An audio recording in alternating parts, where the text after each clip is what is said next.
প্রথম প্রথম ভাবতাম বড় হয়ে বাইরে থাকবো, ইন্ডিপেন্ডেন্স পাবো। এখন ভাই রোজ একটা করে দিন যায়, ভাবি কেন কেন ভাই? ইলেকট্রিক বিল, গ্যাসের বিল, টিভির বিল, ওয়াইফাই এর বিল, এর বিল, ওর বিল, সেই বিল, লন্ড্রির আজকাল বিল, সব বিল দিতে দিতে টাকা শেষ। আর যারা ভাবে ভাই তুই তো বাইরে থাকিস, তো প্রচুর ইন্ডিপেন্ডেন্স, চাই না। ওইরকম ইন্ডিপেন্ডেন্সের কোনো দাম নেই ভাই।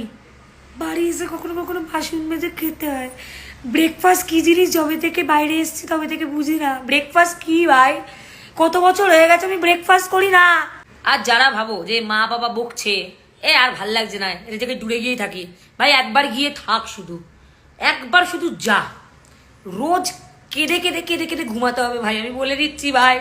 নিতান্ত আমি বাধ্য বলে, মানে আমি নিতান্ত বাধ্য বলে আমি বাইরে থাকছি।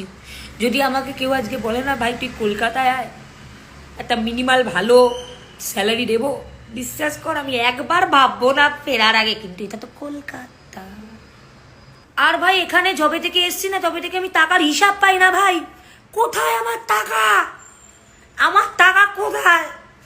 আজকে মাসের শেষ হতে চললো, মানে 20 তারিখও বোধ হয় না আজকে। আমার কাছে টাকা নেই ভাই, আমি বাইরে থেকে কিছু এনে খাবো, কি দিয়ে খাবো? টাকাই তো নেই। বাড়ির খাবার সে তো না বললেই নয় ভাই। ছাড় ছাড়।